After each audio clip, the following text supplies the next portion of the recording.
Bonjour à tous, j'espère que vous allez bien. Bienvenue pour un nouvel épisode d'un live, une histoire. Je m'appelle Flavien Bory, je suis journaliste et je suis là pour rassembler les humains. Aujourd'hui dans Live, une histoire, j'ai la chance d'accueillir Lucie. Lucie, moi je trouve que c'est une femme exceptionnelle avec une rage de vivre, un cœur incroyable. Et je l'ai découvert en interview et j'ai vraiment été marqué par ses propos. Lucie, il lui est arrivé en 2013, elle est partie en voyage et elle a contracté le palu, une maladie qui est bien souvent sous-estimée.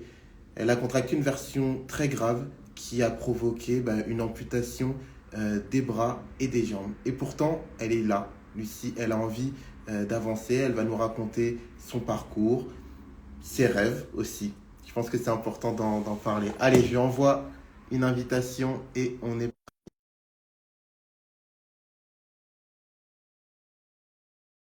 Salut Céline, salut Cécile, j'espère que vous allez bien.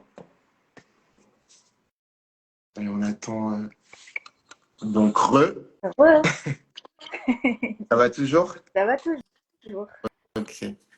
Ben écoute, merci d'avoir accepté l'invitation et Avec l'interview. plaisir. Ça me fait, ça me fait plaisir. Comme je disais, je t'ai découvert moi-même dans une interview. Et ce que tu racontais, le ton que tu avais, le corps ouvert que tu avais, la sensibilité que tu dégageais, moi, ça m'a touché, ça m'a marqué. Donc merci d'être là. Merci à toi de m'inviter. Alors Lucie, en février 2023, tu es allée au Gabon, Ouais, dans le pays de ton conjoint de voilà. l'époque. Et février 2023, ben, c'est proche, c'est super proche en fait. Bah, c'est hier et en même temps, j'ai l'impression que c'était il y a super longtemps, tu vois. Plus il se passe de choses sur une période, même courte, plus tu as l'impression que c'était il y a longtemps. Mm. Mais c'est intéressant, ouais. Et qu'est-ce qui fait que tu as l'impression que c'était il y a longtemps? Bah, c'est ça, euh, il s'est passé tellement de choses. Il y a eu ce voyage, après, il y a quand même eu un coma de 3 semaines. Peut-être que ça joue, j'en sais rien. Il y a, il y a, il y a, il y a, il y a- il y a- j'ai été perdue, j'ai été sonnée, j'ai traversé des zones abyssales. J'ai traversé des petits succès qui, mis bout à bout, faisaient des grandes joies. J'ai traversé des espoirs, des désespoirs. Enfin, je ne sais pas si j'ai dans ma vie traversé autant de choses sur une période aussi courte. J'ai l'impression d'avoir presque tout traversé, quoi. Mm. Tu vois, en termes d'émotions, c'est les montagnes russes, cette histoire, quoi. T'as l'impression que ton rapport au temps, ta notion du temps, elle a changé ou Il pas? y a tout à, ouais, il y a tout à changer. Tout a changé. La notion du temps, la notion de moi-même, la notion de la vie, la notion de tout a changé. Mm. Et tu as voyagé, tu as beaucoup voyagé dans ta vie, Ouais, et notamment pendant 7 ans, sans jamais contracter de problème de santé. ouais. Tu peux Oui, développer? oui. En fait, j'étais responsable export pour une boîte qui faisait bon, des produits, quoi. Et moi, j'étais responsable de l'Asie et de l'Afrique. Donc, en fait, tous les mois, à peu près, je partais. Entre une semaine et 10 jours, tous les mois et demi, on va dire, toutes les 6 semaines. Donc, je partais en Asie ou en Afrique. Je faisais deux, trois pays à chaque fois à la suite. Mm. Et puis, les premières fois où je suis allée en Afrique, donc bah, j'ai tout fait bien, hein, comme on dit, hein. Donc, je vais au centre de vaccination, je me vaccine contre la fièvre jaune. J'ai l'information comme quoi le paludisme existe en Afrique et que c'est une maladie dont il faut se prémunir. Bon, on m'explique bien tout, j'imagine à l'époque, je ne me rappelle pas, mais je veux dire, je pense que ces gens-là font bien leur travail. Et donc, je prends ce traitement qui est la Malarone, que beaucoup connaissent. Et, euh, et tu sais, il faut le prendre une semaine avant, pendant le voyage, et une semaine après. Mm. Grosso modo, c'est ça. Ouais, c'est ça. Donc, comme je pars quasiment tous les mois en Afrique, c'est comme si je devais le prendre tout le temps, en fait. Tu vois, avant de partir, pendant et après. Et ce truc-là me donne des maux de ventre, mais pas possible, quoi. Des nausées, des gros désordres intestinaux. Donc, si tu veux, sur le terrain, pour les réunions que je dois faire, c'est pas top du tout. J'ai mal, je suis pas bien, je dors pas bien, enfin voilà. Et je rencontre plein de gens, des Anglais qui bossent là, parce que j'étais surtout sur les zones anglophones à l'époque. Nigeria, D'accord. Ghana, Kenya, tout ça. Ok. Et je rencontre des Anglais, puis même des locaux, tu vois, à qui je parle, qui me disent, mais arrête de prendre ça, quoi. Prends pas ce traitement. Le palu, ça va, c'est pas grave, quoi. Et, et je vois, voilà, je rencontre plein de gens qui le prennent plus. Donc, au bout de 3 ans, j'arrête. J'arrête de le prendre. Je continue à voyager. Et puis, je voyage sans problème, quelque part. Mm. Voilà. Et puis, je rencontre aussi des gens qui attrapent le palu. Alors, attention, le mot palu, il faut faire attention parce que il y a des gens qui disent oui, j'ai le palu. Alors, il y a des gens, ils ont vraiment le palu, puis ils restent au lit. Au pire des cas, ils restent un mois au lit, tu vois. Donc, je me dis, ah ouais, le palu, bon, c'est bonne grippe quand même, hein, tu vois, c'est un bon truc. Et puis, je sais aussi maintenant qu'on banalise un peu localement, c'est-à-dire que même dans les pays francophones, on a un rhume, on dit, tiens, je fais une crise de palu. Non, mais c'est pas le palu, ça, les gars. Ça, c'est une grippe, ou c'est une angine, ou c'est un rhume. Donc, en fait, même le mot palu est utilisé même par les Africains, en fait, par les Africains, d'une manière qui n'est pas du tout la bonne et qui, je pense, biaise totalement leur vision de la chose. Donc, je me rends compte aujourd'hui, si tu veux, parce que je fais partie d'un comité dont je parlerai un petit peu après, pour informer sur tout ça et sur pourquoi on ferait mieux, même si on veut être des Français égoïstes qui s'occupent que de ce qui les concerne, on ferait mieux de s'en occuper parce que le palu est à nos portes dans environ une quinzaine d'années. Hein. Comme la dengue, il y a des cas autochtones déjà en France en dengue. En France, il n'y aura pas besoin d'aller en Afrique pour attraper le palu dans quelques années. Mais comme on aime bien s'inquiéter des choses que quand ça nous concerne, je suis aussi là pour le dire. Mais et donc voilà, j'arrête de prendre le traitement et puis je quitte ce travail il y a 2 ans et puis il y a un an avec mon conjoint de l'époque, on décide d'aller au Gabon pendant un mois et je pense que c'était pas le même voyage, tu vois, c'était pas un voyage pro où j'allais dans les capitales, où j'allais pas beaucoup dans les villages en fait. Sauf que là, ben, pendant un mois, on va partout dans les villages, donc près des mangroves, etc. Voilà. Mm. Et tu avais quel rapport avec l'Afrique, je sais pas, au niveau Alors, sentimental ah, ou autre? affectif, ouais, ouais, ouais. Alors, j'avais et j'ai toujours, hein. Ça n'a pas Ok, changé, ça, je veux dire. C'est pas un palu qui a changé ça. Et j'ai bien l'intention de retourner en Afrique et j'ai aucun problème pour retourner au Gabon si je devais y retourner, tu vois. ok. Non, non, enfin, je veux dire, c'est de la faute de personne ce qui m'est arrivé. Donc, et c'est un pays magnifique. L'Afrique, moi, alors j'adore l'Asie aussi, j'adore l'Afrique. J'adore l'Afrique parce que les premiers temps où j'ai foulé cet endroit, je me suis sentie chez moi. Euh, Pourquoi? et c'est compliqué à expliquer, tu sais, on dit que c'est le berceau de l'humanité. Mm. Et c'est comme si j'avais ressenti ce truc-là un peu, tu vois ce que je veux Ouais. dire? Donc, quelque part, on, on peut dire que c'est un peu de là d'où on vient tous, en fait. Tous nos ancêtres, les Africains revendiquent souvent les Égyptiens comme étant leurs ancêtres, mais pour moi, c'est les miens aussi, finalement, puisque tout vient de là-bas. Donc, je sais pas, je me suis sentie bien. Puis là où j'ai été, tu vois, c'était le Nigeria, c'était Lagos, tu vois. Donc, les gens doivent. Il y avait de la vie, quoi. Tu vois, il y avait. Alors, de la vie, c'est pas dans le sens du terme où c'était joyeux. Oui, il y avait de la joie, bien sûr, mais je veux dire, les gens doivent aussi se battre pour manger aussi. Enfin, j'ai trouvé bon, j'ai pas vu ça dans tous les pays africains, mais j'ai trouvé qu'il y avait, c'est comme si tu sentais le cœur de la terre battre sous tes pieds, quoi. Tu vois? Mm. Voilà, ça Mm. m'a fait ça. Je vois ça. Ok. Et, non, mais je trouve ça intéressant d'avoir justement ton rapport. Si je trouve ça cool. Et comment tu as attrapé le palu? Et justement, pour les gens qui ne savent pas, comment ça s'attrape le palu? Alors le palu, ça s'attrape avec la piqûre d'un moustique. Le palu, c'est un parasite. Euh, enfin, c'est pas le nom du parasite, hein, mais dans, en fait, il n'y a pas qu'un palu. On dit le palu, mais c'est comme les grippes, les gastro, tu sais, il y a une famille de palus, et puis il y a 5 familles de palus en fait. Voilà. Et à l'intérieur, si on prend ces 5 familles ensemble, on compte 5 types de parasites qui sont mortels. D'accord. Voilà, merci. Donc moi, j'ai attrapé un des 5 D'accord. qui s'appelle le paludisme falciparum. Voilà, falciparum, je sais pas vraiment ce que ça veut dire, mais en tout cas, c'est son nom. Donc celui-là, il est meurtrier. Donc c'est pas celui-là hein, qui donne juste le nez bouché, qui met au lit pendant un mois. C'est pas celui-là. Hmm. Celui-là, c'est celui qui représente en partie une des premières causes de mortalité en Afrique. Hmm. Mais- Il n'y a pas que quand on n'a pas accès aux soins qu'on meurt du palu. Des fois, on a accès aux soins et on en meurt. quand même, parce que c'est le paludisme tueur. Donc c'est un parasite qui vient se loger sur le dard du moustique. Le moustique pique une personne avant vous qui a le palu, et donc quand ce moustique vient vous piquer, il vous transmet le parasite. C'est aussi simple que ça. Ça veut dire que quand vous faites ce que j'ai fait, c'est-à-dire que quand vous prenez le risque de ne pas prendre le traitement, si vous êtes inconscient ou si vous manquez d'informations ou si vous avez l'information mais vous dites que vous en foutez et que ça c'est que pour les autres, eh ben, vous prenez le risque de contaminer votre famille même de retour en France. Mm. Et, ok.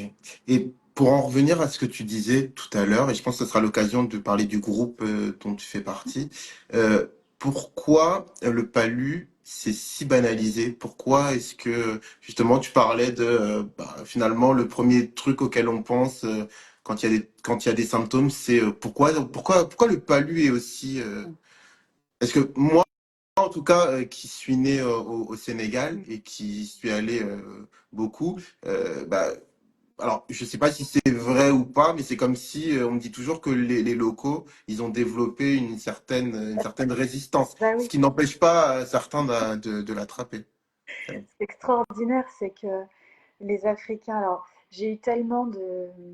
Alors juste pour parler, alors pourquoi, bon, j'ai mon idée, enfin j'ai mon idée pourquoi, c'est mon avis Ouais, pourquoi, mais ouais, ouais. pour ça il faudrait, mon avis, c'est pas l'avis d'experts, quoi. Il y a vraiment des experts hein, sur le palu D'accord. partout. Mais mon avis, moi je pense que tout est une question d'information. Tout est information dans la vie. Avant tout acte que tu fais ou tout médicament que tu prends, il y a une information en fait que tu reçois ou que tu vas chercher. Donc je pense qu'il y a un défaut d'information, d'où mon engagement sur dans ce comité-là, mais j'en parlerai un petit peu après. Mais ce qui est rigolo, si tu veux, c'est que j'ai pu prendre conscience quand j'ai vu les commentaires des vidéos. C'est-à-dire, Les commentaires, particulièrement des Africains, sous les vidéos où je dis que bah, voilà, je me suis fait amputer des deux mains des deux pieds suite à un mhm. paludisme. Les gens n'y croient pas. D'accord. Les gens n'y croient pas, donc ça va être quoi? C'est pas le palu de chez nous? Bah oui, mais parce que derrière le mot palu, ils mettent aussi le simple rhume, donc défaut d'information. L'autre chose, c'est que oui, oui, on est immunisé, on est immunisé. Bah oui, c'est pour ça que c'est une des premières causes de mortalité en Afrique. Donc, comment dire, il y a une immunité des Africains, elle existe, bien entendu. Maintenant, sur les souches meurtrières, euh, voilà, attention, alors, j'ai pas de chiffres à te donner, tu vois, donc Ouais, je oui, suis non, peu sur mes propos, mais il y a quand même une vraie ignorance d'accord. de ça, de la part des Européens et de la part des Africains eux-mêmes. Et bon, donc pour moi, c'est quand il y a une ignorance, quelque part, c'est pas forcément de la faute de celui qui ignore. Mm. Quelque part, c'est la responsabilité des autorités de constater cette ignorance et d'y remédier par l'information. Aujourd'hui, ce qui est incroyable, c'est que le palu, on a absolument tous les moyens de le contrer. C'est-à-dire qu'il faut savoir lutter contre le parasite, mais aussi contre la résistance du moustique lui-même. Tu vois, donc il faut jouer sur deux tableaux. Il y a plein, il y a des moustiquaires en Afrique, mais il y a des gens qui ne savent pas vraiment à quoi ça sert, ils les utilisent autrement. On leur dit que c'est pour ça. Mais bon, tu vois, il y a... Et puis bah, les Français, voilà, qui avant de voyager vont dans un centre, comme j'ai fait, et puis au bout de 3 ans, ils disaient, ça va, c'est bon, c'est pour les autres, les catastrophes. Mm. Donc il y a cette espèce de... Les Africains se croient au-dessus de ça, les Européens se croient au-dessus de ça aussi. Et puis voilà, puis tranquillement, ça continue. Et, mais même plus que se croire au-dessus de ça par rapport aux commentaires dont tu me parles, moi j'ai l'impression qu'il y a un déni finalement. Oui, Il y a une volonté de...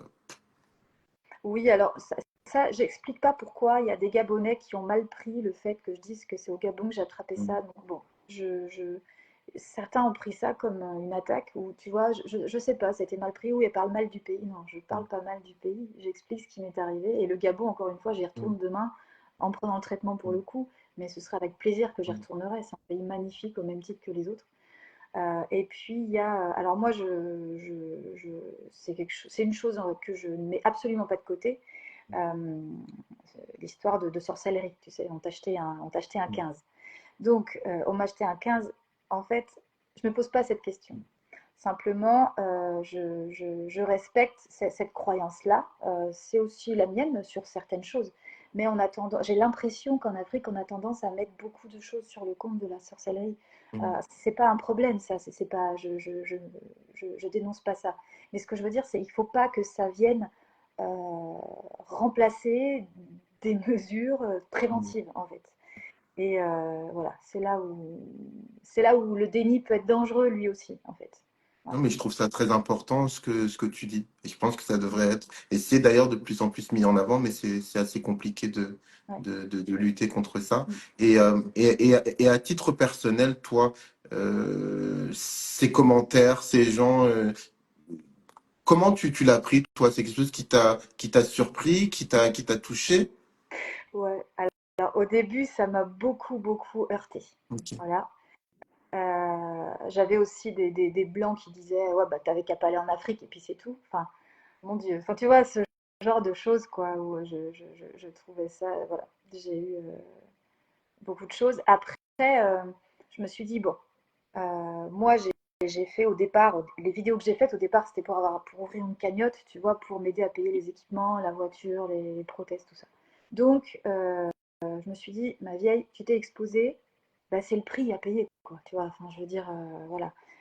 Après, j'ai reçu, peut-être sur tous les commentaires que j'ai reçus, il y avait quoi, 5% de commentaires comme ça. Le reste, c'était que des commentaires encourageants, etc., et très bienveillants. Donc, je me suis dit, bon, voilà, tu sais, j'ai pris du recul avec ça. Mais je te cache pas que pendant une semaine ou deux, ça m'a beaucoup travaillé, parce que j'étais assez sensible à l'époque, et encore un peu, mais ça m'a aidé justement, assez sensible au regard des gens. Et puis, du coup, au bout de quelques temps, je me suis dit, allez, c'est pas grave. Tu vois, j'ai commencé à répondre, mais pour informer, pour dire, mais non, non, mais en fait, le palu tue des gens, tu vois. Enfin, puis après, je me suis dit, mais arrête, c'est pas à toi de faire ce travail de cette manière, en tout cas. Et puis, je me suis dit, il faut que tu prennes du recul avec ça. Et ce qui est rigolo, c'est qu'aujourd'hui, ça me touche plus. Mais ce qui est drôle, c'est que du coup, bah, les commentaires positifs aussi, ceux qui disent, waouh, t'es super, tout ça, bah, me touchent moins aussi. En fait, ce recul que j'ai pris avec l'avis des gens, euh, c'est fait sur les deux polarités, en fait. Tu vois, les commentaires négatifs, les commentaires positifs. Les positifs, je les prends, je les lis, je les écoute, mais si tu veux pas prendre une critique pour vrai, est-ce que tu dois prendre un compliment pour vrai?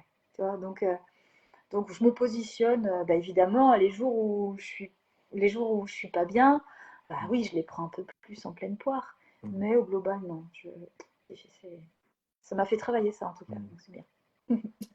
Et quels ont été tes symptômes? Quels symptômes tu as contracté au moment où tu as été touché par le palu? Ouais. Alors, en fait, ça a fait comme un état grippal, justement.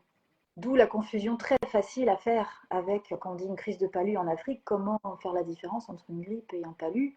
S'il est moins fort, j'ai eu les mêmes symptômes qu'une grippe ou un début de crève, même, tu vois, un rhume où tu te sens pas trac, tu as des petits frissons, voilà, c'est ça, c'est tout. Et très rapidement, au bout de 3 4 heures après ça, même pas 2 heures, je me suis levée j'ai eu une nausée, je me suis levée et je suis tombée dans les pommes, j'ai perdu connaissance. Et là, c'était la tension en fait qui baissait. Voilà. Donc, et j'ai fait 2 malaises comme ça, et puis au bout de 2 malaises, j'ai appelé le 15 et j'ai pas dit que j'y revenais du Gabon. Donc évidemment, ben, on n'a pas pris ça au sérieux, ce qui est tout à fait normal. J'ai pas donné toutes les infos. Et donc, le lendemain, je vais voir mon médecin tôt le matin parce que là, ça allait plus bien du tout. Je tenais même plus assise. Je tenais même pas ma tête en fait, droite. Et donc, mon conjoint de l'époque, on met dans la voiture, on y va, puis le diagnostic est vite fait, quoi. Ça s'enchaîne. Et le fait que tu n'aies pas donné l'information, est-ce que c'était par oubli ou est-ce que au fond de toi, tu te disais, je veux pas que ça ait un lien avec ça? Alors, par oubli, je pense que c'est par oubli, et puis surtout, j'y crois pas. D'accord. Pas. Je me dis, je suis allée en Afrique plus d'une vingtaine de fois dans ma vie, je l'ai jamais attrapé. Comment j'ai pu l'attraper ici? Non, je suis malade, je suis fatiguée, c'est tout. On se croit toujours au-dessus des choses. Et- Et, et est-ce que tu t'es repassé finalement ce moment où tu décides, où tu écoutes les gens qui te disent mais c'est pas grave, moi j'en prends plus. Est-ce que tu te l'es repassé, même toi, le moment où tu décides, bah écoute, moi aussi je vais arrêter, ou est-ce que Tu veux dire après la maladie ou à ce moment-là? après les deux? Non, jamais. D'accord. Jamais parce que je suis pas quelqu'un qui regarde le Hmm. passé. J'ai pas ça. C'est vrai? Ok. J'ai pas ça. Même là, tu vois, ça a été très très fugace que je me dise merde, j'aurais dû le prendre ce traitement. Ok. Ça a été très fugace. Ça, après les amputations, c'est arrivé doucement, tu vois, comme une sorte de culpabilité. Mhm. Et là, je me suis dit, ah non, là, si. Déjà, avec ce que je vais vivre, Mhm. je ne sais pas ce qui m'attend, mais ça va être quelque chose. Donc, je ne vais pas en plus m'en rajouter. Ça suffit. C'est comme ça, on y va. Et Donc, comment tu fais pour avoir comment t'as fait pour avoir cet état d'esprit là?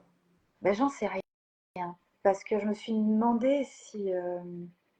Alors, ouais, c'est compliqué. J'avais déjà eu des épreuves, si tu veux. Quand j'avais 26 ans, j'avais une tumeur. Tu vois, elle n'était pas cancéreuse, j'avais pas eu de chimio, mais j'avais une tumeur quelque part. Mon premier enfant est né à 6 mois de grossesse. J'ai dû me battre avec elle pour qu'elle vive. Enfin bon, les galères, les vraies épreuves, tu vois, j'avais déjà eu. Et je me comportais de la même manière. Sauf que là, c'était un degré au-dessus encore. Alors ma fille n'était pas en danger de mort, hein, mais là, c'est vrai que voilà, c'était quand même quelque chose là. Euh, je, je, alors, je pense qu'on a tous en nous, si tu veux, quand on râle quand il nous arrive des galères, des petits trucs, tu vois. Mais quand il t'arrive un vrai saloperie, tu vois, je veux dire, une vraie épreuve qui te scotche, qui t'enlève les mots, quoi. Ben, il y a quand même quelque chose qui prend la place, je trouve, de ça. Il y a quelque chose qui vient à remplacer ça. J'appelle ça le mode guerrière ou le mode pilote automatique. Il y en a qui appelleraient ça la sidération. J'en sais rien, mais c'est pas que de la sidération, parce que quand même, il y a cet élan d'avancer, tu vois, il y a cet élan de... j'ai cité l'autre jour, et ça m'est revenu, un... Christiane Singer. Je sais pas si tu connais cette femme, je l'adore, Non. je la trouve. Elle est magnifique. On devrait la mettre sur toutes les chaînes télé, au moins 10 minutes par jour pour tout le monde. Mais elle avait dit dans son livre, et pardon parce que j'ai oublié le titre, elle savait qu'elle allait mourir. Voilà. Et elle avait peur. Malgré toute la sagesse dont elle faisait preuve, elle avait peur. Et elle demande à un ami, écoute, j'ai peur. T'as pas un conseil à me donner parce que j'ai peur. Elle confie sa peur. Et cet ami lui dit, j'ai lu ça il n'y a pas si longtemps, hein. Cet ami lui dit, ok, au moment où tu vas sentir que c'est maintenant, au moment où tu vas sentir que ça y est, c'est là, quoi. Elle arrive, c'est maintenant, l'épreuve, l'ultime, eh ben vas-y. Toi, c'est pas juste attends que l'épreuve vienne à toi. Elle vient à toi de toute façon. De toute façon, tu vas devoir y aller. Mais toi, décide d'y aller, tu vois. Vas-y, toi aussi, fais un pas vers ça. Et ben quand on fait ça, et c'est ce qui m'était arrivé pour la tumeur quand j'avais dû me faire opérer, je me rappelle, je m'étais postée avec mes sacs devant la clinique, j'avais dit à mon conjoint, va-t'en, va, tu peux partir. J'ai besoin de rester seule. J'étais restée avec mes sacs, je m'étais plantée devant la clinique et j'avais dit, ok, c'est ça, très bien. Tu vois, cette espèce de, de rage, quoi. Tu sais, on dit qu'un boxeur, avant un combat, il doit se mettre en colère. Bah, c'est un peu ça, quoi. Tu vois, tu n'arrives pas à mettre les mots, quoi, parce que c'est comme quelque chose de plus grand, et tu te dis que là, c'est carrément à la vie que tu parles, en fait. Je comprends. C'est pas les petits trucs. C'est une autre partie de toi qui parle à une autre partie de la vie, quoi. C'est vraiment autre chose. Et puis, il y a aussi mon conjoint de l'époque m'a appris ça, quand même. Il m'avait appris à rester calme. Il y a des moments dans la vie où là, il faut rester calme, tu vois. Plus facile à dire qu'à faire. Je sais pas, parce que tu sais, si, si on t'annonce que tu vas mourir, ou qu'on va te mettre dans le coma, ou qu'on va te couper les pieds et les mains, et si à ce moment-là tu paniques, c'est pire encore, tu vois. C'est pire. C'est te Comment on demander. sait que c'est pire? Ben, je pense que tu rajoutes à la douleur de la panique, tu vois. Mais comment dire, comment on fait pour rester, comment on fait pour garder son sang-froid dans un moment justement critique où normalement c'est à ce moment-là que la majorité des gens ont le moins de sang-froid. Après, moi, c'est l'option que j'ai Mhm. choisie. En fait, je peux même pas te répondre parce que ça arrive, en fait. C'est comme ça, il y a quelque chose qui prend la place. Peut-être qu'il y a des gens, la meilleure façon pour eux de le vivre, c'est de s'accrocher au lit et de hurler. Eh bien, c'est très bien. Tu vois, en fait, c'est ma manière de le vivre tout ça, c'est que ma Ouais. manière en fait.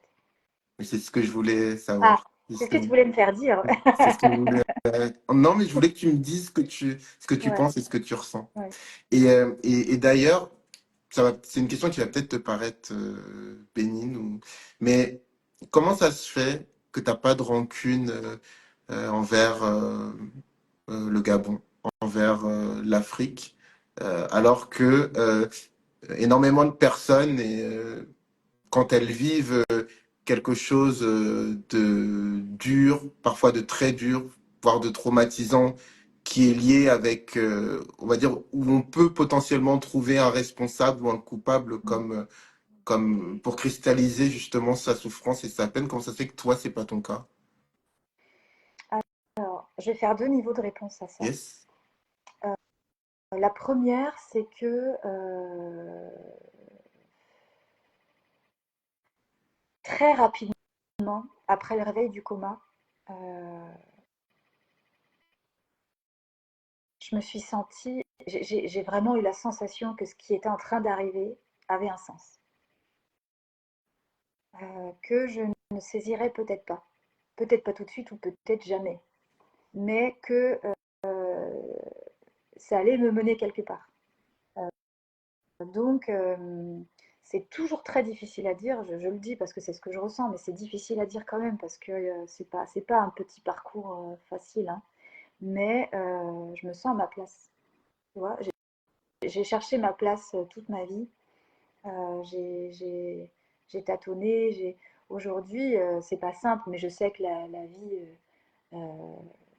ça commence, ça s'organise, la vie reprend, quoi. Donc pour moi, là, en ce moment, c'est chouette, mais il y a quelque chose qui me disait que ça arrivait pour quelque chose. Et ça, c'est quelque chose que tu as tout de suite compris ou ça a quand même mis en temps? Enfin, tu sais, tout à l'heure, non, peut-être que tu n'en as pas parlé, mais tu sais il y a parfois plusieurs étapes quand on vit un traumatisme, un Ouais, choc.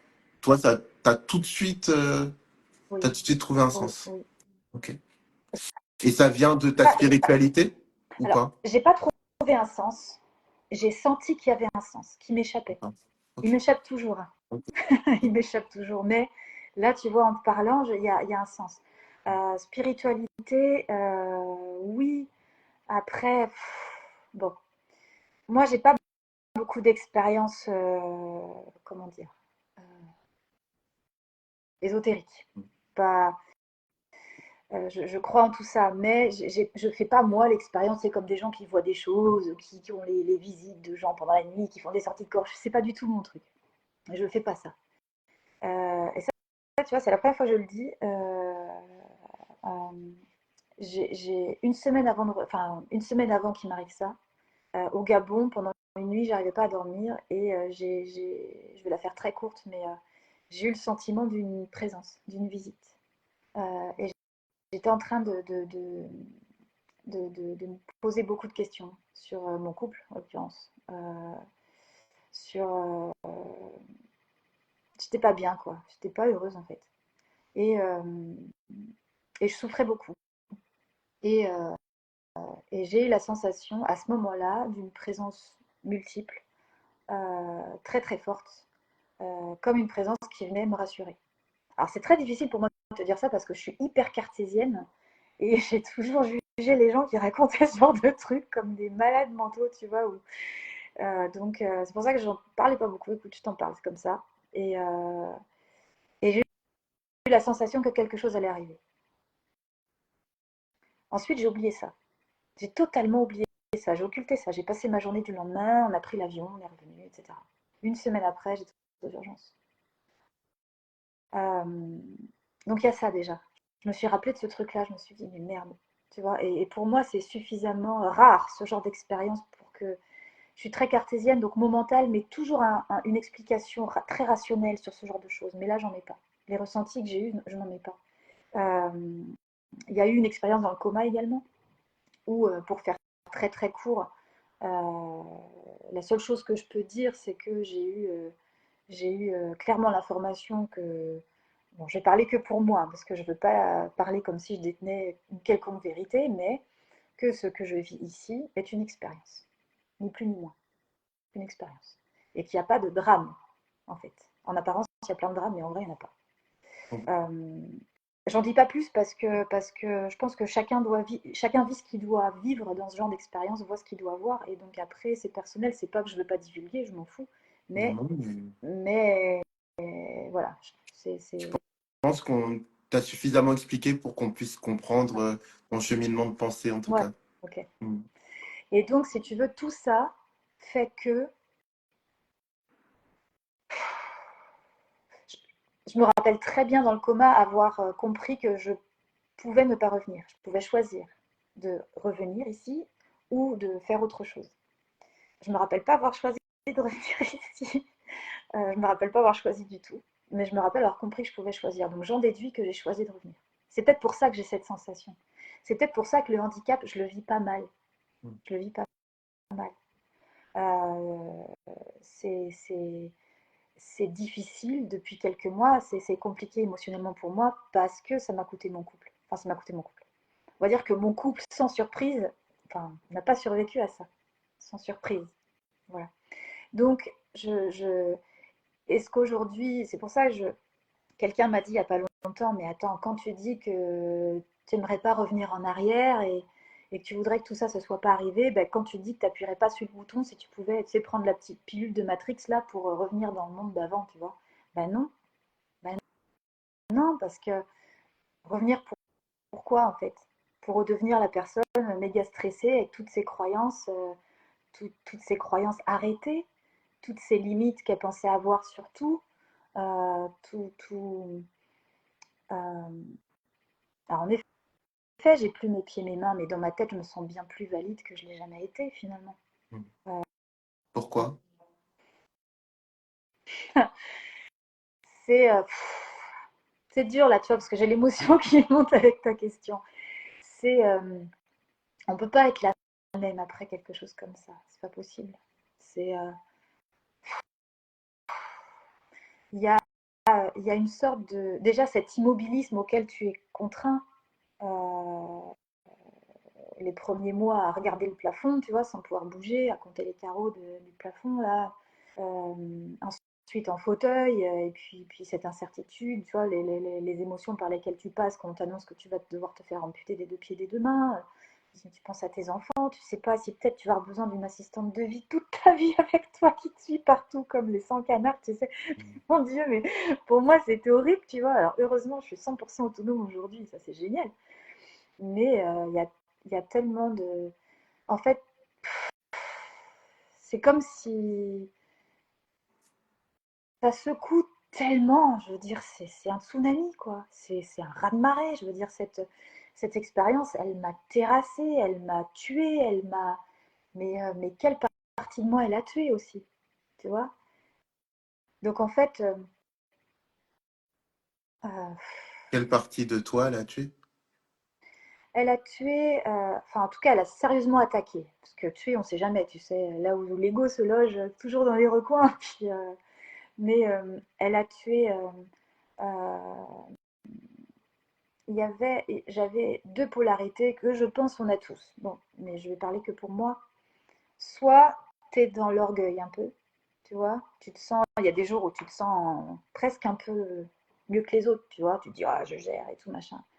Ou alors ça va être les autres ils ont rien compris en fait, tu vois. Moi j'ai compris, mais les autres, faut qu'ils travaillent encore, tu vois, ils ont pas compris. Et puis le lendemain, ou même les 10 minutes d'après, il peut y avoir un événement qui fait que tu te sens une sous-merde. Mais une sous-merde, tu regardes les autres et tu dis, mais ils sont tellement au-dessus de moi. Tu vois. Et puis cette petite voix dans la tête qui dit, tu vois, t'es nul. Tu vois, tu sers à rien. Mais je t'avais dit que tu n'y arriverais pas. Tu vois, ce truc-là. Et je pense qu'on a tous un peu ça quelque part. Et moi, j'ai pu voir que ça s'est un peu recentré. Dans le sens où l'orgueil, bah, enfin, après une épreuve comme ça, c'est compliqué de venir te la raconter, tu vois. Enfin, c'est compliqué Il y a un événement dans ta vie que tu n'avais pas prévu, auquel tu n'avais même pas pensé, tu n'avais jamais rien dit, jamais rien fait volontairement pour que ça arrive. Et ça arrive. Alors qu'est-ce que tu vas maintenant ramener ta bouche là et puis faire croire que tu contrôles ta vie, déjà ne serait-ce qu'à toi-même. Tu vois, c'est, ça te met une dose d'humilité dans la tronche si tu l'as pas déjà, tu es obligé de la, tu vois, t'es obligé de l'avoir quoi. Et, Et ça, c'est magnifique et c'est très dur en même temps. Et puis, ça a fait taire cette petite voix assassine aussi. Parce que euh, de la même manière que je me suis pas flagellée en me disant, bah voilà, si t'as attrapé le palu, c'est de ta faute, t'avais qu'à prendre le traitement. Très rapidement, cette petite voix, toi, quand j'ai commencé à vouloir faire des trucs après les amputations des mains, toi, j'ai commencé à vouloir, ou même après l'amputation des pieds, la première, j'ai commencé à vouloir me mettre assise dans mon lit. Moi, j'y arrivais pas, parce qu'il faut l'appui des pieds, on ne se rend pas compte, il faut l'appui des pieds pour s'asseoir souvent. Et j'y arrivais pas. Et tout de suite, bah, tu vois, t'es nul, quoi. Tu vas rester handicapé toute ta vie. Et là, en fait, je l'ai entendue, cette voix de nouveau. Je la connaissais bien, cette voix. Mais c'est comme si je l'avais entendue avec une distance. Et là, je me suis dit non. Ah bah non, non, ça non, c'est terminé. Je t'entends, de toute façon, je vais l'entendre toute ma vie. Mais je veux plus t'écouter, en fait. Je veux plus te croire. Donc, il y a l'orgueil d'un côté, tu vois, et puis cette voix de l'autre qui font que le côté excès de confiance, manque de confiance, c'est un peu, enfin beaucoup, euh, recentré. Alors après, je vais pas te cacher que je ne sais pourquoi, je ne sais pas pourquoi, mais depuis 3 semaines, c'est particulièrement difficile pour moi, émotionnellement, tu vois, par rapport à la rupture, hein, pas par rapport au handicap, mais c'est particulièrement difficile. Bon, bah évidemment, en ce moment, j'ai un peu plus de mal à avoir ce recul, tu vois. Je vais plus avoir des pensées, en effet, un peu jugeantes sur moi-même. Mais au global, en fait, j'ai appris beaucoup de choses que je ne savais pas faire, quoi. Tu vois. En fait, c'est pour ça que je dis que ça a tué des parties et puis ça m'a appris tellement de choses, tu vois, la gestion de l'échec. Moi, j'étais nulle pour accepter l'échec. Je veux dire, dès que je ratais un truc, je m'en mettais plein la tête pendant des heures. Aujourd'hui, les premiers jours, j'étais à 50 échecs par jour, à essayer de juste prendre un stylo ou juste tenir ma fourchette avec mes deux bras comme ça pour, tu vois, ou pas pouvoir se gratter le dos. Tu te dis, mais c'est pas possible. Donc, tu essaies de te gratter comme un ours contre un arbre. Tu te regardes, tu te dis, mais t'es pitoyable, ma pauvre fille. Bah non, ça suffit, ça. C'est bon, terminé. Je suis humaine, je me bats, et puis voilà. Et puis, j'ai presque appris à me trouver plus belle là-dedans, tu vois. Ouais, tu as dit dans une interview que maintenant tu te maquillais, par exemple, plus que par Ouais. le passé. Alors, je me maquillais déjà avant, mais maintenant, c'est pas que je me maquille plus, parce que je me maquille pas beaucoup, tu vois, je Mm. mets pas Mm. beaucoup de choses. Mais je prends plus de plaisir à le faire. J'ai plus de temps. Et puis le maquillage, tu vois, c'est quelque chose qui m'a. C'est un truc, ça c'est bête, hein, ça peut paraître ultra Pas superficiel, donc du souvent, tout. souvent je le dis pas parce que j'ai honte, mais je vais le dire. En fait, j'avais ma grand-mère en fait qui est venue me voir au centre de rééducation. Elle m'a dit elle veut venir te voir. Et puis elle est pas bien, elle pleure beaucoup, elle a peur pour toi, enfin voilà. Et là, j'ai dit aux aides-soignantes, ah, mais ma grand-mère, là, faut qu'elle reparte de là en sautillant, quoi. Faut qu'elle reparte de là en se disant que je vais super bien et tout. Donc, je leur ai dit, mettez-moi du maquillage. Donc, elles sont arrivées avec du maquillage. Elles m'ont mis des trucs, du blush, machin. Et c'était pour ma grand-mère que je faisais ça. Mais quand je me suis regardée dans la glace, je me suis dit, ah, purée, ça fait du bien. Je retrouvais mon visage, en fait. Tu vois, parce que le visage, j'avais maigri. J'étais devenue un peu plus pâle parce que j'ai perdu énormément de sang dans toute cette histoire. J'étais transfusée 7 8 fois. Donc maintenant, ça va parce que ça fait longtemps, mais voilà. Et le maquillage fait que, je me suis retrouvée un peu, tu vois. Et je me suis dit, ok, ça y est, je suis revenue là. C'est bon. Ça m'a sorti un peu de quelque chose. Donc ça m'a fait du bien. Dis-moi, Lucie, est-ce que tu veux parler de ta rupture ou est-ce que c'est trop difficile? Non, je peux en parler. Après, je saurais pas trop quoi dire parce que tu sais, Simplement ce que tu as ressenti, ouais, parce que tu m'as dit tout à l'heure et ça m'a marqué, mm, enfin que tout naturellement ça s'est arrêté. oui, Et oui. en fait, c'est à la fois quand on comprend, enfin quand on connaît un peu le monde dans lequel on vit, ben, on a envie de dire effectivement tout naturellement et en même temps, bah non. Ouais. Alors, alors l'exercice pour moi qui est compliqué, c'est de maîtriser ce que je vais te dire. Dans le sens où, comme j'ai encore un peu de colère, tu vois, je vais essayer de ne pas la mettre en action, mais je peux avoir des dérapages. En Je fait, pense que c'est humain d'avoir et d'avoir de la ça, colère. ça répond à quelque chose où je t'ai dit tout à l'heure que j'allais avoir une réponse sur 2 niveaux et j'en ai eu une réponse que sur un niveau. Donc, je vais répondre à ça. Tu m'as demandé comment, et après, je parlerai de ma rupture. Tu m'as dit comment tu fais pour ne pas en vouloir au Gabon. J'ai pu voir la différence entre les amputés au centre de rééducation, les gens qui étaient amputés suite à une maladie comme moi, et là, c'est de la faute de personne, et les gens qui étaient amputés suite à une erreur médicale ou la morsure d'un chien dont on a identifié le propriétaire, etc., etc. Ou un accident de voiture avec un responsable, etc. J'ai pu remarquer que quand tu as un visage à mettre sur ton malheur, c'est beaucoup plus difficile de se sortir de cette colère et d'accepter la situation. Moi, je vais me fâcher contre quoi? Un moustique? Enfin, je veux dire, il est mort alors qu'il est depuis longtemps. Donc, je veux dire, un pays, mais pourquoi? Non. Mais si c'était quelqu'un, tu vois, une erreur médicale, qui fait que je suis comme ça, est-ce que je serais aussi partiale? Aussi impartiale, pardon. Donc voilà, ça c'est le premier niveau que je voulais dire. Et j'en arrive, c'est parce que aujourd'hui, le handicap, ce que j'ai vécu, c'est pas ça qui est le plus dur pour moi, c'est la rupture. Parce que là, j'ai un visage à mettre sur mon malheur. Tu comprends? Donc le travail est plus grand pour moi. Pourquoi c'était pas une surprise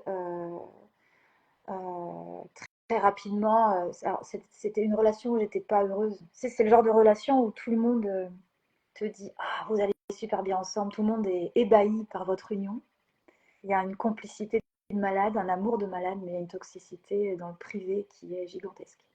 Euh, donc moi, en mode dépendante affective, hein, quand on est dépendant affective, c'est pas, on n'offre pas le meilleur de soi-même à l'autre. On offre, j'ai dit à une amie récemment, on se découpe en morceaux sur un plateau et on dit tiens, vas-y, c'est pour toi quoi. Enfin, je prends conscience de ça aujourd'hui, hein, on est d'accord. Hein, j'en avais que peu conscience pendant la relation. Et donc, je me suis retrouvée face à un homme, un Africain, un Gabonais, artiste, donc quelqu'un très, très.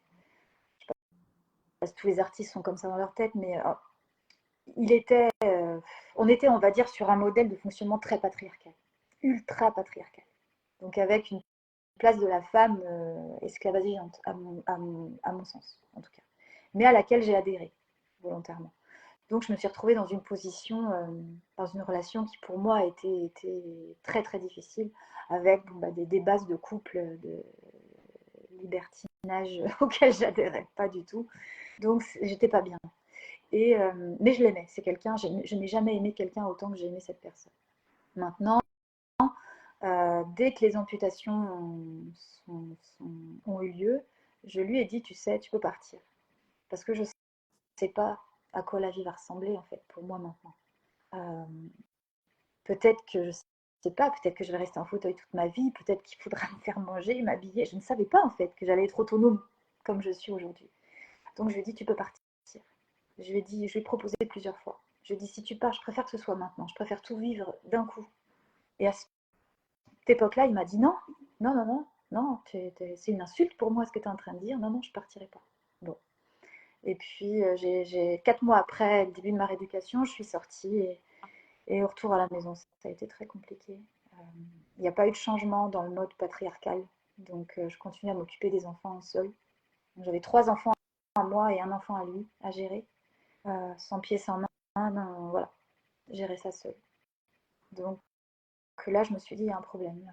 Là, Lucie, si tu veux, tout ce que je voulais pas voir, tout ce sur quoi je mettais un mouchoir par amour, tu vois, ou par attachement, par dépendance, par emprise, je pense pas que ce soit vraiment de l'amour finalement. Eh ben, je me suis dit, non mais ça suffit. Plus cette petite voix, tu vois, qui disait, non mais maintenant, Lucie, arrête quoi. C'est le sacrifice pour quelqu'un, c'est le sacrifice pour toi-même en fait, c'est pas bon. Attends, j'ai une notif là qui m'agace, ça y est, pardon. Et, euh, et donc, bah, j'ai commencé peut-être à être un petit peu moins ce qu'il voulait, je ne sais pas. Et puis, lui, il a énormément souffert dans toute cette histoire aussi. Euh, je pense qu'il porte une culpabilité, même s'il y est absolument pour rien. Mais tu vois, t'emmènes quelqu'un dans ton pays et puis il revient comme ça. C'est extrêmement culpabilisant, même si t'as rien fait pour ça. Donc, je comprenais son mal-être aussi. Et puis voilà, en fait, au bout de 4 mois après mon retour à la maison, ça a été, on se comprenait plus en fait. Moi, je me sentais pas soutenue.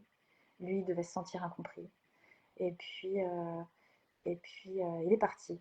Il est parti au mois de janvier. Alors, c'est pas le fait qu'il soit parti qui est un problème pour moi, euh, parce qu'on peut quitter quelqu'un. Et on peut quitter quelqu'un d'handicapé, tu vois. En fait, on peut faire tout ce qu'on veut. Il y a une manière de faire les choses. Et autant la violence verbale, j'y étais habituée. Donc, c'est ce qui s'est passé ce soir-là. Mais il y a eu un peu de violence physique, ouais. J'ai reçu un coup. Et ça, j'ai du mal à le. J'arrive pas à dépasser ça, en fait, pour l'instant. Parce que, ben voilà, j'ai un visage à mettre sur la peine que j'ai. Et même si je sais que cette relation jamais n'aurait pu, euh, jamais n'aurait pu me faire me réaliser autant que là, ce qui se passe aujourd'hui, tu vois, où je me dis, ben ouais, en fait, aujourd'hui, je peux parler, je peux faire tout ce que je veux, je peux dire tout ce que je veux sans avoir peur de créer une colère ou quoi que ce soit.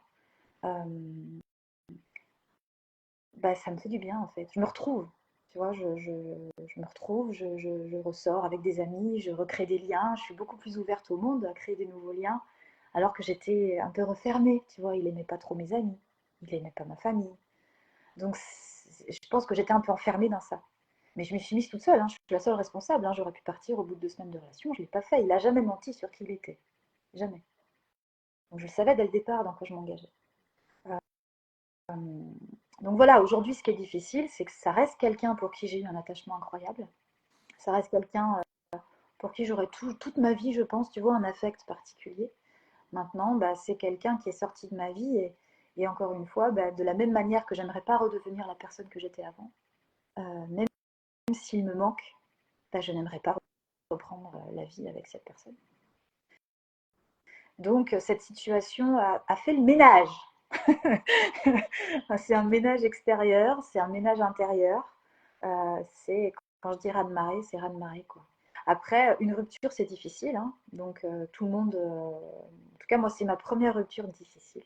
Donc tout le monde en a vécu. J'apprends rien à personne. Mais je pense que c'est vrai que se faire quitter juste après un handicap, ça a une saveur encore plus particulière, tu vois. Et voilà. Donc c'est c'est plus ça. Et si je peux passer un appel, si tu me le permets. Bien sûr. On avait, parce que c'est un artiste gabonais, on avait des projets de. Enfin, il a un album dans lequel il m'avait intégré. Et j'étais choriste dedans. Et j'étais également danseuse dans sa troupe. Et ça me manque aujourd'hui. Et donc, s'il y a des gens qui. Alors, danseuse, bon, j'ai quelques contacts. Euh, je suis entre Nantes et Rennes, mais pour le chant, c'est vrai que j'aimerais bien reprendre le chant. Le chant me manque beaucoup. J'aimais la scène, tu vois, j'aimais ce monde-là, j'aimais tout ça. J'aimais travailler avec les gens, organiser tous ces trucs-là, puis après tu fais la scène, et puis voilà, j'aimais vraiment ça, et ça me manque, et c'est vrai que c'est quelque chose que j'aimerais, c'est quelque chose qu'il m'a apporté, et c'est quelque chose que j'aimerais continuer. Donc, voilà, c'est tout. Petite Ok, parenthèse. non, non. Non, mais je réfléchirai aussi de mon côté Ah, si j'ai merci, c'est si j'ai gentil. des Ouais, contacts. ouais. Euh, tu as dit dans tes derniers mots que c'était difficile d'être, enfin encore plus difficile d'être quitté après avoir eu un handicap. Mm. Est-ce que tu pourrais développer? Je dis ça, je pense, parce que j'ai Oui, pas vécu d'autres ruptures oui. dures que celle-là. J'ai vécu Oui. des ruptures, mais Oui. qui n'étaient pas comme ça. Euh, En fait, ben, ça remet en question toute l'importance que tu avais pour la personne un peu. Tu vois, parce que ça veut dire, bon, bah, quand je suis une femme avec des pieds et des mains qui fait la cuisine, qui fait le ménage, qui fait le linge, qui fait les caresses dans le dos le matin, et, tu vois ce que je veux dire?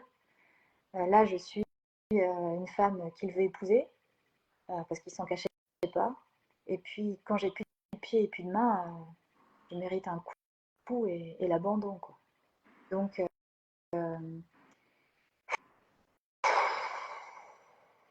voilà, ça, du coup, je me pose la question, en fait, qui j'avais en face de moi. Là, je ne sais pas, en fait. Mais je pense que ça, c'est quand je suis en colère hein, que je te dis ça. Ouais. Mais en vrai, si tu veux, chacun sa route, en fait. Je pense qu'on était là pour se croiser. momentanément. On était certainement là pour s'apprendre des choses. Euh, et la rupture étant violente comme ça, violente et totalement irréversible, ça me fait penser que c'était une étape, simplement. C'était simplement une étape. Comme on est des êtres humains et qu'on est pétri de plein de peurs, qu'on ne veut pas s'avouer, la peur de ne pas être aimé, la peur d'être seul, la peur de ne pas avoir de valeur dans les yeux des autres, donc de ne pas avoir de valeur dans ses propres yeux, la peur de, tu vois, la peur d'échouer si on fait les choses seul aussi. Ben, forcément, on s'est accroché l'un à l'autre en se disant qu'on allait finir nos vies ensemble, même si on n'était pas du tout d'accord sur plein de choses. Et en fait, si on avait eu le discernement, bon, je parlais que pour moi, j'ai pas la prétention de parler pour lui, mais si j'avais eu le discernement suffisant, eh ben, peut-être que les choses n'auraient pas été comme ça. Donc je me dis, bon, bah, c'est une leçon, à moi de comprendre, à moi d'apprendre. C'est pour ça qu'aujourd'hui, je suis pas. J'ai pas mal de sollicitations pour rien cacher depuis les vidéos. Alors, des trucs très bizarres aussi, je te cache pas. Je me dis, je sais pas si les amputés, c'est un fantasme chez les fous. Mais il y a des propositions très bizarres, mais il y a aussi des hommes très bien. Là, j'en suis dans une phase où je pense que j'ai besoin de me recentrer sur moi, m'occuper de moi, parce que ça fait un petit bout de temps que je me suis pas occupée de moi, me convaincre enfin me convaincre, non, mais voir à quel point ben, je suis aussi méritante et intéressante que quelqu'un qui a ses pieds et ses mains, tu vois, et me retrouver en fait, ou me retrouver ou même me trouver, c'est même plutôt ça le vrai mot, me trouver. Donc, Travailler l'estime de soi. ouais, et encore l'estime de soi, tu sais, Ça, tout dépend ce qu'on met derrière ça ça. veut rien dire. Mais c'est quoi en fait l'estime de soi? Oui. J'ai plus envie de te dire la connaissance de soi ou l'amour de soi, plus que l'estime. Ok. Parce que l'estime, il y a une valeur de jugement. Ouais. Si on est une bonne personne, une mauvaise personne. Et en fait, on est les deux. On est tous les deux. Il faut arrêter de se raconter des histoires. On est tous bons et mauvais. Tout le monde veut être un en ce moment. Tu sais, c'est le New Age là. Tout le monde parle de lumière, d'âme, flamme jumelle et licorne. Ça suffit. On a tous des zones d'ombre et c'est ça que je suis en train de voir aussi, tu vois, Mm. cette espèce de truc là dans lequel j'étais dans cette relation à vouloir ressembler à un hologramme du Christ, à pardonner tout, à tolérer tout, y compris à ce qu'on me fasse les pires ou ce qu'on me dise les pires choses. Et aujourd'hui, je suis en train de me dire, mais non, ça suffit en fait. Euh, c'est une voie de garage, ça, je trouve. Après, c'est mon avis, hein, mais je trouve que c'est un des grands pièges qui attend le prochain siècle, quoi, de vouloir être parfait et de pas vouloir assumer d'être vulnérable, assumer, tu vois, montrer. Je le vois parce que tu vois dans les vidéos, c'est la première fois que je fais un live, tu vois, et c'est super pour moi de faire ça parce qu'il n'y a pas de coupure au montage. Et j'ai remarqué que dans les vidéos que je faisais ou les podcasts, les gens, ils ont envie d'entendre que je suis forte tout le temps ou que je suis tout le temps courageuse et que je dis tout le temps des trucs bien. Bah non, non, non, tu vois, il y a 2 jours, j'étais en PLS sous ma couette à pleurer parce que j'ai eu besoin. Parce que ce jour-là, ben, j'étais forte, mais pas pareil. Tu vois, la résilience, c'est pas être fort tout le temps. C'est des conneries, ça. La résilience, c'est la force d'accepter de plonger et de remonter et de replonger et de remonter. Parce que c'est après les plongeons, c'est là que tu vas choper la force nécessaire, en fait. Là, elle est là, la lumière, justement. Elle est là, c'est là qu'elle est, c'est dans ces profondeurs-là. Et pour ça, il faut accepter d'y descendre. Donc les gens qui veulent toujours être lumière en haut, comme ça m'énerve un petit peu. j'avoue, j'avoue, ça m'agace. Puis quand je vois que c'est coupé au montage, quand des fois je pleure et je dis que bah ouais, ça me fait chier. Bien sûr que ça me fait chier de plus jamais savoir ce que c'est que de mettre les pieds dans l'herbe au printemps quand elle est toute douce et tendre, tu vois. Ou que ça me fait chier de plus jamais sentir ce que ça fait de marcher sur du sable. Mais ça les intéresse pas les médias parce que leur image de la résilience, c'est d'être toujours fort. Mais pour moi, c'est pas ça. Être fort, c'est savoir montrer sa vulnérabilité, l'accepter pleinement. Je suis d'accord. Ton rapport avec tes enfants, j'ai cru comprendre qu'au moment où où tu as fait le choix, en tout cas, non, on t'a proposé l'amputation Ouais, des pieds. Tu as dit, je l'ai fait pour mes enfants. Est-ce que tu pourrais... ouais, ouais. En fait, je venais de comprendre, parce que j'ai pas, quand tu sors du coma, tu piges pas Hmm, ce qui t'arrive. Toi, tu te réveilles, t'as mal partout déjà, t'as pas les idées claires, et tu te rappelles d'où tu viens. Tu te dis, mais attends, donc je suis là maintenant? Ah ben ouais, mais en fait, j'étais là avant aussi. Enfin, oh, qu'est-ce qui se passe? Qu'est-ce que je fous là? Pourquoi tout le monde me parle comme ça? Pourquoi je suis branchée de partout? Pourquoi je peux pas parler? Pourquoi j'ai un tube dans la bouche qui m'aide à respirer? Qu'est-ce qui se passe en fait? Et donc on me fait comprendre que j'ai failli mourir, quoi. Que j'ai attrapé un palud sévère, que j'ai failli mourir, que j'étais dans le coma pendant 3 semaines. Bon, ok. Et donc une semaine après, on me dit que je dois me faire amputer, on me fait rencontrer quelqu'un. À ce moment-là, mon conjoint de l'époque avait encore espoir que ça revienne, tu vois. Et il avait raison. Je veux dire, ça peut, tu vois. Il y a des cas où ça arrive. Mais moi, je savais que si j'attendais que ça revienne, je pouvais risquer une septicémie, donc une infection du sang qui est mortelle. Et je me suis dit, je reviens du coma là, j'ai failli perdre la vie là, sans le vouloir. Mon pronostic vital était engagé. Est-ce que là j'ai envie de prendre un autre risque alors que là j'ai un médecin en face de moi qui est en train de me dire si vous ne faites pas amputer, on risque la septicémie. Est-ce que je vais jouer au loto là maintenant? Bah non, non, non. Donc je peux dire que je l'ai fait pour mes enfants. Parce que même aujourd'hui, ça va mieux, mais aujourd'hui, tu vois, une des choses les plus dures, c'est de savoir qu'ils ont vécu ça. Ça, j'arrive pas trop à le digérer encore. Mais voilà, quand on a des croyances, tu dois les avoir sur tout ou sur rien. Donc ça veut dire que ce qu'ils ont vécu, bah, ça a un sens aussi pour eux. Mais ça passe encore pas trop chez moi. J'ai du boulot encore là-dessus. Mais oui, j'ai fait ça pour eux, oui, bien sûr. Les mains, je savais que c'était foutu parce que elles étaient dures comme du bois, elles étaient toutes noires, tu vois, comme les momies que tu vois au Louvre, quoi. Donc je savais que c'était foutu. Les pieds, c'était pas autant, ça ressemblait un peu, mais pas autant. Donc ça pouvait revenir, ne serait-ce que si tu gagnes 10 centimètres de longueur, tu vois, c'est déjà ça. Mais non, non, je me suis dit, non, là, tant pis, on y va. Et j'étais danseuse et pianiste, hein, donc je peux te dire que en fait, j'avais tout quitté. J'avais quitté le permis. 3 ans avant, j'avais quitté le père de mes enfants. J'avais quitté mon travail pour me lancer dans ce dans quoi mon cœur m'appelait, avec ce nouveau conjoint, la danse et la musique. Et 3 ans après, je me fais amputer les pieds et les mains. Tu te dis, soit l'univers est sadique, soit il a un grand sens de l'humour. Mais voilà, c'est comme ça. C'est comme ça. En quoi ton rapport au corps, il a changé? Pas nécessairement, pas uniquement toi, ton propre corps, mais aussi les corps que tu peux voir autour de toi. Hmm. Alors déjà, mon rapport a changé sur le handicap. Ok. Euh, Moi, j'étais quelqu'un qui n'était pas du tout à l'aise avec le handicap avant. Si je voyais quelqu'un en fauteuil, j'avais peur de dire une bêtise.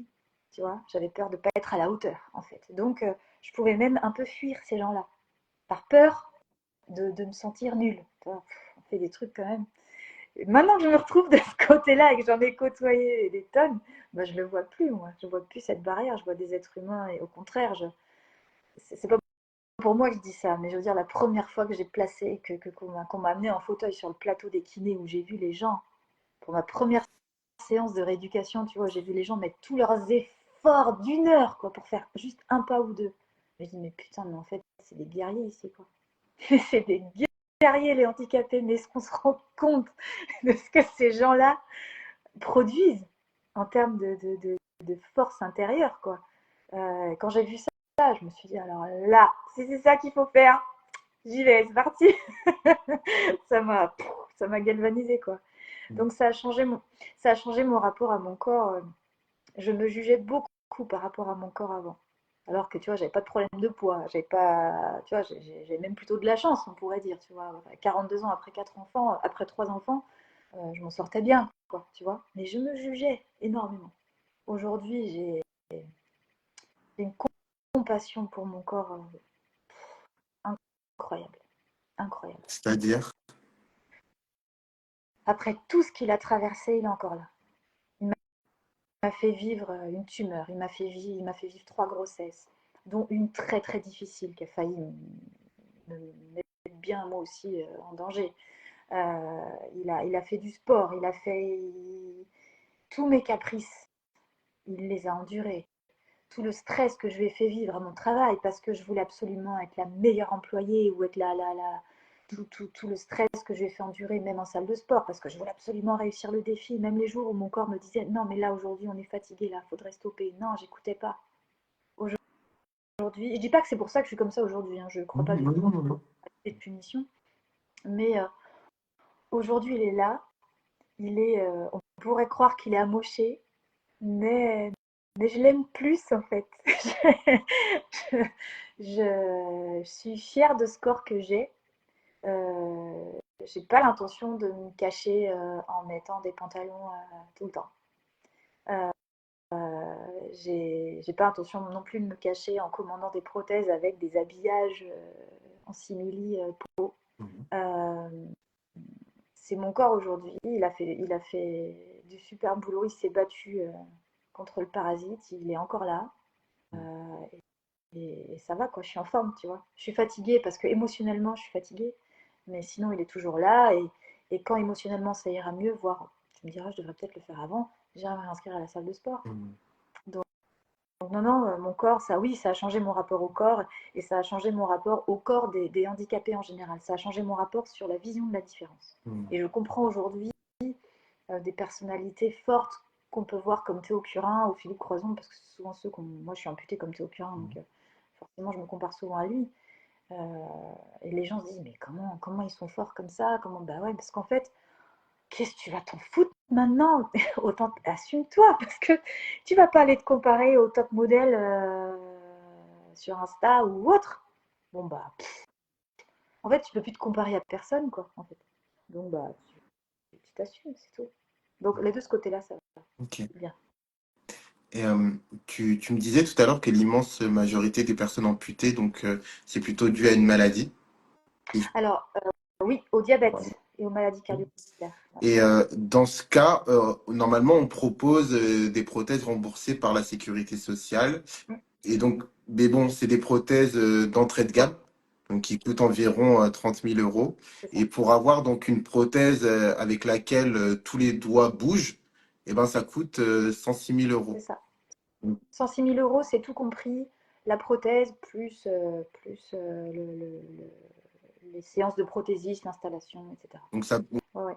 ça crée vraiment de grosses différences entre, bah, encore plus entre les gens en fonction de... Oui, parce que bah, après, c'est comme ça que le système fonctionne. Mm. Donc, c'est pour ça que j'ai fait la cagnotte Mm. d'ailleurs aussi. Euh, les, la prothèse de 30 000 euros, donc elle est remboursée par la Sécu. Il n'y a que le pouce et l'index qui bougent, tu vois. Donc il y a deux doigts. Euh, L'autre, il y a les 5 doigts qui bougent, mais c'est 106 000 euros pour ta pomme, en fait. Mm. J'estime que c'est pas, je sais pas, ou c'est peut-être trop cher. Après, il n'y a pas beaucoup d'amputés des mains en France, hein. Donc en fait, c'est un milieu très. Là, je pense que les gens s'en foutent. Mm. Tu vois, donc en fait, c'est pas que les gens s'en foutent, mais je veux dire, même l'amputation, tu vois, même les amputés, on n'en voit pas énormément. Donc, à partir du moment, c'est pour ça que je ne veux pas me cacher. Mm. Et c'est pour ça que beaucoup d'amputés aujourd'hui ne veulent pas se cacher. C'est pour ça qu'on commence à voir des mannequins amputés dans les magazines qui ne se Mm. cachent plus. C'est parce que, si tu vois que quelque chose, un sujet est ignoré par la société, mais que toi-même tu es concerné par ce sujet, mais si toi-même tu remontes pas le sujet, de quoi tu vas te plaindre derrière? Mm. Donc, aujourd'hui, le total des dépenses pour tous les amputés en France, c'est 0,09% de la sécurité sociale. C'est l'équivalent d'une maladie orpheline. Mm. Alors qu'on est bien plus nombreux qu'une maladie orpheline. Donc, bah, je fais ma part, tu vois, voilà, en parlant comme ça, ou en me montrant dans la rue, pour déjà changer les regards. Il y a une vraie volonté, je trouve, de changer le regard sur le handicap en France. Je sens ça, voilà. Mais moi, voilà, ça vient en même temps que mon handicap, donc c'est compliqué, mais j'ai l'impression, en tout cas. Mm. On recherche la résilience, on recherche la différence. Il y a beaucoup de sports qui maintenant sont beaucoup de mixtes, handi valides, tu vois, il y a des projets comme ça. Enfin, c'est fou, quoi, ce qui se passe. C'est chouette aussi, c'est beau, quoi. Mm. Donc, Donc, pour en revenir à ça, oui, c'est injuste, mais bon, bah voilà, quand il y a un responsable, c'est facile. Il y a il y a un procès, puis c'est la mutuelle du gars Mm. qui paye, c'est Mm. tout. Et puis, bah, quand c'est un moustique, bah, tant pis pour toi. Enfin, voilà, c'est comme ça. Et est-ce que tu peux nous parler de cette cagnotte, et justement éventuellement de ce que ça peut représenter pour Mm. toi? Voilà, savoir où ça en est, Ouais, et puis comment on peut éventuellement te soutenir. ouais. En fait, il y a une cagnotte qui a été ouverte sur un site de fonds, mais qui a été transférée aujourd'hui sur un. Il y a une association en fait qui a été créée par ma famille pour m'aider et qui récolte les dons. Donc ça s'appelle Des pieds et des mains pour Lucie. C'est le nom de l'association et on peut faire un don sur cette page. Donc jusqu'ici, ça m'a. Il y a eu. Mais je vais pas trop parler, parce que ça, je pleure à chaque fois. Il y a eu un soutien, mais plus qu'inespéré, quoi. Plus qu'inespéré. Je crois qu'il y a eu 2000, à ce jour, il y a eu un peu plus de 2700 dons au total, euh, allant de 1 € à 3000 €. Des gens que je connais, des gens que je connais pas. Euh, et puis les gens envoient des messages, c'est fou quoi. Voilà, ça m'a vraiment aidé en fait. Au moment où je suis rentrée à la maison, c'était très très difficile pour moi et c'est à ce moment-là que j'ai reçu cette vague d'amour quoi. Et c'était formidable. Et donc bah, j'ai pu déjà acheter la voiture, tu vois. Donc ça c'est top parce que bah, tu peux plus conduire de voiture manuelle en fait quand t'as pas de main. T'as pas le droit de conduire avec les prothèses parce que ça peut tomber en panne de batterie, les prothèses. Donc, il faut que tu achètes une grande voiture pour pouvoir mettre le fauteuil en cas de problème. Donc, même si moi, je me résous pas à mettre les fesses dans mon fauteuil, tu vois, il y a encore de l'orgueil, hein. J'ai pas envie d'aller en fauteuil, c'est tout. Mais voilà, je sais que certainement, de temps en temps, tu vois, si je suis fatiguée ou si j'ai mal dans les prothèses ou si mes prothèses doivent être revues, bah, peut-être que je devrais aller dans le fauteuil. Mais tant que je peux marcher, je marche, quoi. Et donc, il te faut une voiture assez grande, une voiture assez récente, parce que tu ne peux pas changer de voiture trop souvent, parce qu'on t'aide pour l'équipement financièrement, mais on ne t'aide pas tous les 2 ans. Et puis, une voiture automatique. Donc, une grande voiture neuve et automatique, bah, je n'avais pas les moyens. Donc, la cagnotte a aidé à financer ça. Et l'idée, c'est que la cagnotte m'aide aussi à financer bah, tous les équipements. La deuxième priorité, c'est tous les équipements de la maison, tu vois, des robots automatiques pour la cuisine, des robots automatiques pour le ménage, parce que c'est des choses que je ne peux plus faire. Et puis tous les trucs du quotidien, tu vois, j'ai dû changer ma garde-robe. On oublie les pantalons avec des boutons et des fermetures éclairs. Donc maintenant, j'ai dû. En fait, t'as plein de choses à acheter différemment, à racheter, tu vois. Et puis, bah, le truc, voilà, si la cagnotte rend ça possible, bah, j'aimerais bien, voilà, pouvoir me financer soit une main, au moins une main pendant 10 ans. Donc tu comptes double le prix parce qu'en fait, les 80 000 euros les 106 000 euros dont tu parles, c'est tous les 5 ans. Il faut débourser ça, c'est pas à vie. C'est garanti que 5 ans une prothèse. Donc en fait, pour avoir 2 mains, il faudrait que je débourse 212 000 euros tous les 5 ans. Donc c'est pas possible. Donc voilà, au moins une main pendant 10 ans. Et puis le reste, bah, peut-être des pieds performants pour le sport, tu vois, pour la danse ou une autre activité que je pourrais trouver qui serait sympa. Voilà. Donc, mais ça m'aide Mm. énormément. Même quand c'est 1 euro, tu vois, ça me touche autant parce qu'en vrai, en termes de temps, la personne, elle est quand même, tu vois, elle s'est levée, elle va chercher sa carte bancaire, elle rentre toutes ses coordonnées, c'est ouf, quoi. Et un jour, je me suis imaginée avoir ces 2700 personnes devant moi. Tu vois, mais ça veut dire quoi? Une foule de gens, en fait, qui a, qui a voulu m'aider, quoi. C'est inimaginable. C'est inimaginable pour moi, ce qui se passe. Et il y a ça qui s'est passé, et puis il y a tout ce que je vois dans la rue au quotidien, tu vois, On me dit que ce monde est dégueulasse, mais non. Il est, il est exactement comme on choisit de le voir. Les jours où je choisis de le voir mon dégueulasse, je trouve. Je pense à mon ex-conjoint, je pense à plein de trucs, je le trouve dégueulasse, ouais. Mais il y a des jours où je le trouve magnifique, en fait, parce que, ben voilà, je vais dans la rue, je vais me promener, j'ai froid, moi je peux pas fermer mon manteau, ben voilà, la première personne que je croise, merde, elle a l'air de faire la gueule, tiens, est-ce que je vais lui demander, tu vois, au début je me posais ces questions-là, j'avais peur, et on n'ose pas, en fait. Ça a complètement cassé ma barrière avec les gens. Complètement, j'ai plus peur de parler à quiconque dans la rue, n'importe où, même toi, là, un live ou même des podcasts. J'ai plus peur de rien, en fait. Mm. Et du coup, tu demandes à cette personne, excusez-moi, j'ai un peu froid, vous voyez, je peux pas fermer mon manteau, est-ce que vous pourriez me le refermer? Là, la personne, elle comprend. Il y a 2 minutes, elle faisait une tronche pas possible, tu aurais cru qu'il lui tombait le monde sur les épaules, mais là, elle te regarde. Mais bien sûr! Et elle te remonte ton manteau. Ah bah ouais, ça va, bonne journée, ouais, vous aussi, merci. Mais ce monde, il est magnifique. Ce monde, il est magnifique. Il suffit juste d'ouvrir la connexion. Et ça, je le savais pas non plus. Enfin, je le savais, mais pas assez. Là, j'ai été obligée de me créer ça, donc j'ai été obligée de le voir. Mm. J'ai eu qu'un seul refus, mais il y a peut-être une fois une personne a refusé de m'aider, mais je pense que je lui ai fait peur, tu vois. Elle a cru que je lui demandais de l'argent, peut-être, je sais pas. Elle a vu mes mains, puis elle a fui. Enfin, elle a vu mes mains, je dis mes mains, mais elle a vu mes bras, elle a fui. Toutes les autres personnes, que ce soit pour l'avion, pour monter dans le train, tu vois, m'aider à porter mon sac quand la SNCF m'a mis une place au deuxième étage, au premier étage, il y a toujours quelqu'un pour m'aider. Puis c'est fait avec une bonne volonté et un amour qui est incroyable. Donc, Ok. voilà quoi. Ouais, c'est beau quoi. Bah, écoute, je te remercie, Lucie, Avec d'avoir pris le temps. plaisir. Avec grand plaisir. Et puis, eh ben, pour toutes celles et ceux qui nous ont vus, que ce soit en direct ou en replay, je vous remercie également.